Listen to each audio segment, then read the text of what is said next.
Hello viewers, and welcome to yet another episode of Conversations with Iyobosa, with your amiable host, Iyobosa, always the same. So on today's topic, we're going to be discussing something that is near and dear to our hearts. Everyone has heard about it. I'm pretty sure there may be someone out there who hasn't, but I'll be hard pressed to find that person. And it's on mental health. Now, there is no health without mental health. These days, it just seems like when someone exhibits some odd, strange behavior, we attribute it to mental health, right? Everyone just goes, oh, watch out now, it's his mental health or her mental health, right? You just hear the term mental health being tossed here and there. What exactly is this mental health that's so pervasive these days in our societies, amongst families, friends, in discussions in the news these days? It seems quite prevalent, though it seems like quite prevalent amongst the younger generations, aka Gen Zs. We all know the Gen Zs. Everyone's always talking about the Gen Zs, but bless them. But it does really affect us all in some facet, fashion, or form. As parents, these days, it just seems like once our children hit the teenage years, oh my goodness, it's like we're entering this zone of trepidations, uncertainty, not really knowing what to expect from our children. There's so much inundating the children, from school, everything from like the teenage mood swings to, you name it, right? And everything that comes with that age bracket. So joining me on today's show, today's guest is Dr. Gloria Oyeniyi, a mental health advocate and US board certified psychiatrist who has featured on ABC, the likes of ABC and Fox News. Guys, a celebrity I have on my show. She doesn't know it yet, but hey, we will be discussing the top 5 threats to our mental health and well-being. And when it comes to our children, should we as parents despair? Is there hope? Welcome, Dr. Oyeniyi, to the show. Really glad to have you here. It is such an honor and pleasure to be here. Thank you so much for having me. Oh no, of course I'm just happy to have a celebrity. You're even featured on Fox, on ABC. Wow, I'm just happy. And thank you. And I think this topic is very important, right, these days. So really glad to have you here to talk about it. But before we do that, right, you have featured, like I said, on these 2 stations, and you're a successful psychiatrist with so many awards and honors to your name. Guys, we'll check it out.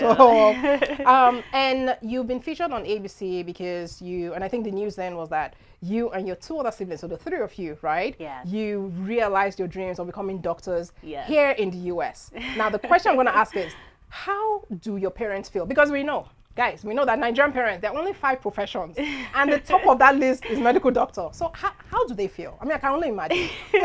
No be small thing. Small thing, We are grateful, we are honored. I have to say, my family's success is not something that is unique or individual to our family. I think it's just a testament to Africans and Nigerians, especially in the diaspora. So they are grateful. They worked really hard, to get us to this point. Our family left Nigeria in the 90s. There was a huge wave of people leaving at the time because they wanted better opportunities for their kids. The children, exactly. So we moved to Texas in the 90s. All of us came at the same time and started from the bottom. Really and truly, my parents, who were both master's educated people, had to come back here and start with minimum wage jobs. Working full-time while we were in school, and then they also went into school full-time. They went to school? They went to school, both of them. You're joking. Full-time school, full-time work. It was no joke. Wow. Yeah. Okay. So you can imagine raising 3 kids in a culture that you're unfamiliar with. We didn't have any family here. We only came with $250. Wow. I'll never forget. Yeah. And starting over. So my dad was making $5 an hour, $5.25 an hour, same with my mom. And then they enrolled in full-time school. So you can imagine the amount of loans and things that had to be done for them to make it happen and get us all to go to school. So at the time, it was a lot of sacrifice, but they knew that the outcome would be worth it. Yes. So there was no playing around. When you think about each of us, being we're a family of scholars, right? We're all in school, we're toiling. Like literally. You're not traveling, you're not living a soft life at that time. It was a lot of long, hard days, but you know, they were like, listen, we're not going to college for play. This is how it's going to go. Yeah. You know, find your passion Yeah. within these 5. Right, within this 5 professions, you know. Lawyer, engineer, accountant, and architects, maybe, or something, you know. Yes. And, you know, I think a lot of parents at the time, you know, they wanted to just pick fields that they knew there are job opportunities, there's job security, you're going to be okay, you know, financially. I'm tickled now to see that today a lot of Nigerians, a lot of Africans are going into the arts and other fields that are not those 5 fields. Which is fantastic. It's so fantastic. It's opening up. I am so excited. Yes. There are opportunities for people to thrive everywhere. And just get into their passions, right? But back then, we didn't have, you know, you didn't have that luxury of saying, well, I'm just going to go and become X, Y, and Z. It was really hard pressed to really convince your family that. Can you imagine if you told your parents that, I want to become a social media influencer? They were like, sorry, the what? For where? So they were like, sorry, the who? Like, Kini. I'm telling you. So no, you didn't have that luxury. And I understood it at the time, you know, that you were starving in a way. You didn't have the money, you didn't have the funds. And so it's like, no, I want to make my family proud. I want to make sure I have something that will give me job security. So we went into kind of the healthcare field. That was something that worked for all 3 of us. And we found passion in it, right? The goal is not for you to find this and be miserable and be unhappy. Right. You know, that is something that I say that to a lot of parents today. Please don't force them to go into something that they're not going to find fulfillment in, because people miss that as well. You know, you want your kids. We're going to talk about that, because that's going to feature. Absolutely, yeah, that's going to feature in this. Yeah. So we were all able to find something that we were passionate about. My brother's a pharmacist. My sister's a medical doctor. She's Harvard trained. She's a psychiatrist as well. Wait, did you say Harvard trained? Harvard trained. So she Harvard. As in full ride. The girl was not playing. I should have had her here too now. We'll just put a chair for her there. Do you understand? Bring her back one day. She is doing great things. I'm really proud of her. Yes. I can imagine. And my brother too. You know, has a wife, 2 daughters. They're doing really, really well. This is fantastic. Very proud of him too. So I think in a nutshell, your parents are just super proud. They are. And they're ready to retire and live a soft life. Well, they want to enjoy exactly. So they're in their golden years. They can kind of rest easy now. They feel like they've done their part. Their kids are doing well, and you know, it's just a matter of from there. Exactly. So congrats again. I know it's been years, but still, congrats. It's no easy feat, and it's a testament, like you said, it's a testament to, and I think it's also part of the discipline or having that awareness that, you know, back then, this is what worked, right? You have one chance to shoot your shot. That's right. You want to make sure that you hit the bullseye. That's right. And if that meant going into, like you said, you couldn't just come and say, I want to be a social media influencer. It wasn't hot then. Now it is, yes, we know. But it's like, okay, I want to go into security, right? This is the 5 professions. You know, that's just what gave you know, security, and still does, you know. No, kudos. Congratulations. Thank you. I really appreciate that. You're perfect for this show.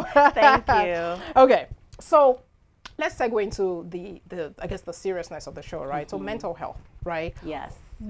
Tell us what are the top 5 threats to our mental health? Please enlighten us. Great question. So I'm actually really glad that you had me come here to talk about mental health. It's something that I think there's a lot more awareness about it.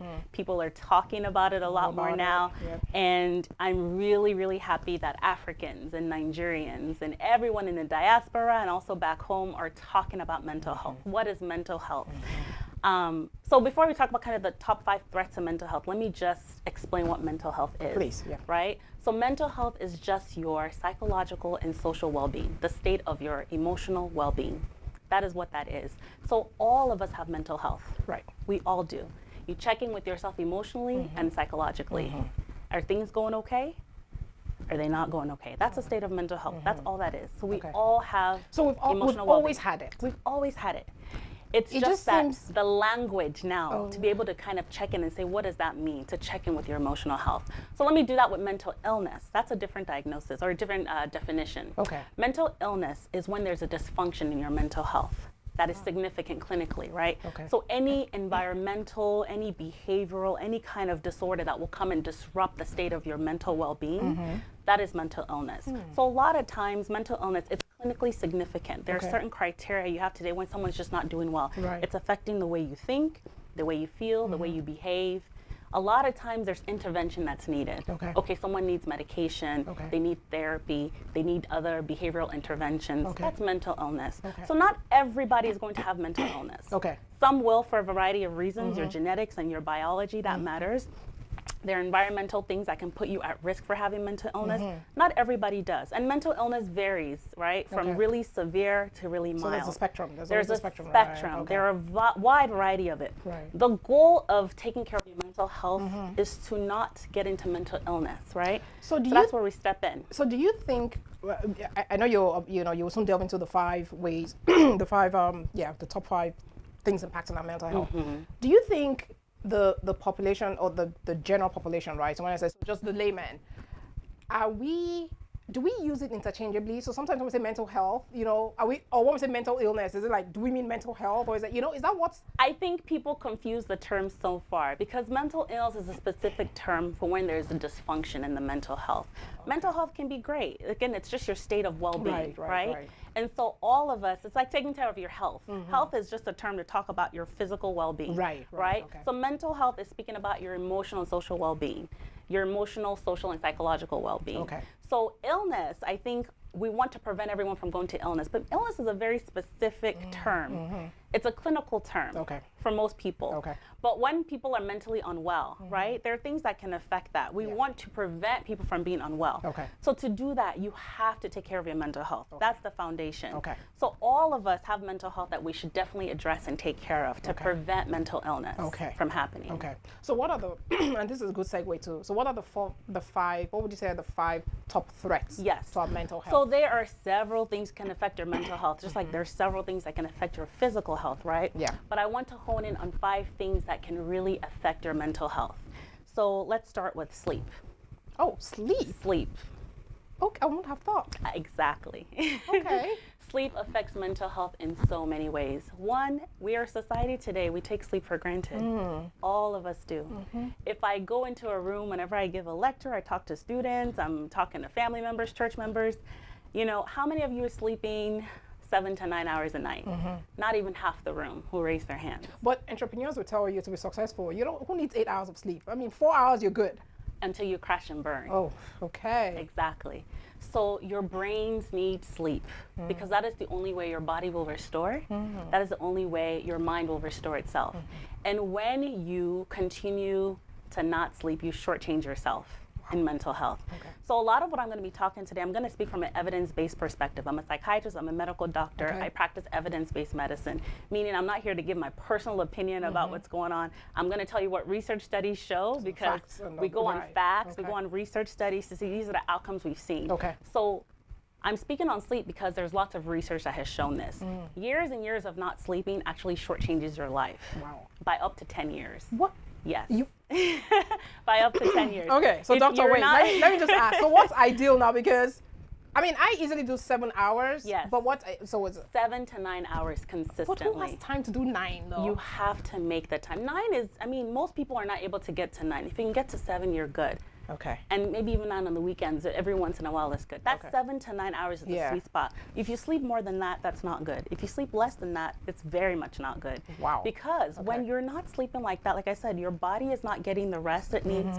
The mind isn't getting the rest you need. Your body has increased risk for not having a good immune response. Oh, wow. When you're not sleeping, you get sicker. Yeah. Increased risk of getting medical illnesses, right? When you're stressed out, the stress actually wears and tears on your body and on your mind. So a lot of clinical mental illness disorders, you're at increased risk of having that when you're not sleeping.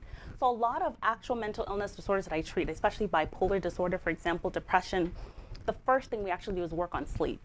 Wow. Because your brain needs that to restore. That's the medicine for your body every day. I wouldn't have thought. Exactly. Yeah. So I have to educate a lot of people. If you're not sleeping, because people think I gotta hustle, I gotta work, if I just cut this amount of sleep here and there, you're actually setting yourself back long term. And it's funny because sleep, like you said, sleep is the first thing to be cut, right? So if you're looking for hours, okay, how can I need more hours to do to my hustle, right? Actually. So where can I get those hours? Oh, let me cut my sleep. No one says, let me cut my TV watching time. Yep.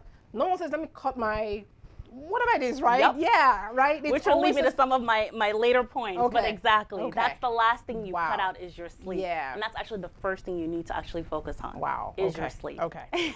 So that's number 1. That's number 1. The second one is using your time wisely. Okay. So part of that time needs to be to rest, for rest and self-care. Okay. And people are not doing that. So outside of sleep, you actually need to carve out time to rest. So, okay, what does that mean? I mean, what's the difference between sleep So and rest? rest, when I talk about rest, Yeah. rest is what are the things that you're doing to actually help your body function when you're awake. Okay. Your awake times. Right. So that's where the self-care umbrella comes in. Okay. That's where physical activity comes in. Oh, got it. Yes. Got it. Okay. When you're resting, Yeah. you're bringing fuel back into your body. Okay. Right? So what are you using to actually reflect on all the things that you've done throughout the day? Are you actually taking time to process these thoughts? Right. Unwind. Okay. Purge out some of that. Okay. You need to do that because when you're sleeping, that's not the time. You can't reflect when you're sleeping. No, you Your can't, body's 'cause actually, you're right. sleeping. Your body is just working on repairing its organs. Right. All the muscles in your body that's been going around all day. So people don't play enough, rest enough in today's culture. It's actually harming us. Because play is part of rest. It's restorative, right? I tell people, I get it. People, today's society, it's about get 2 jobs, 3 jobs, 4 jobs, side gigs, all of that. But you're not actually spending time to play, not only with yourselves, but in Africans, I talk about that with your kids. You're not playing with them. We've lost the art of that. And then getting to know them, because that's part of it, right? Okay. So play. Studies have shown this again. When you actually rest and rejuvenate yourself, it makes your mental health a lot better, your physical health a lot better. You're less likely to have disease when you find the joy. And that's where hobbies come in. Things that you enjoy to do. That's all part of rest and play. Okay. So using your time wisely, it's not just work. You can't use your time for sleep and then work. Part of that time needs to be for play, for inspiration, for rejuvenating, physical activity, exercise. A lot of us live sedentary lifestyles. We sit at work all day, and then we come home because we're so tired from the stress of work. We sit at home all day, and it's putting stress on our organs. It's putting stress on our heart, on our liver. They're all intertwined, They're right? all intertwined. Mental and physical health. I tell people that it's all intertwined. You can't really have one without the other. That's why when you said mental health is health, it's exactly right. They're all intertwined. And as a society, just collectively across the world, we are at a place where we're not moving around as we used to. It wasn't like that before. No. People moved. We're not doing that so much, and we're seeing consequences of that. So that's the second one. The third one is going to be nutrition. Okay. Nutrition, fuel. And people, again, are not paying attention to that. Okay. So let me start from the African perspective. Listen, I love my carbs. I love my pounded yam. Right. My jollof. My fried plantains as the next person. But we have to really look at the nutritional content of the foods we're eating. Okay. And it's not just the Africans, it's across the world, in the westernized countries especially. Right. The fast food culture has really set us back when it comes to physical health and mental health. Right. Because if you think about it, just like you put fuel in your car, you want to put premium fuel or good fuel, right? Because that makes your car run smoothly. You're right. Yeah. When you're putting bad things into your body, you can't expect your body and your mind to work optimally. Your brain actually works off of vitamins, nutrients, so it can work smoothly. So when you're filling up with really toxic foods, right? It's not working out. It's not going to work out well. So that's a huge part of actually when I'm doing mental health treatment for those who actually have clinical disorders. Lifestyle modifications goes an extreme way. And we lost the art. Exactly. Wow. But you have to think about that. A pill isn't going to solve how you're living your day to day. How are you living your life? Tell me the story of what you're doing from A to Z, and I can tell you where the dysfunction is and how it's not helping you progress in life. So when you're eating poorly, your brain's not getting fuel. What do you want me to do with that? I'm like, you're not eating good fuel. Okay. So we have to go back to the drawing board and say, what can we do that we're getting the vitamins that we need, the healthy fats that we need, the protein that we need, so my brain can be optimal. If not, your brain is sluggish, it's tired, you're exhausted.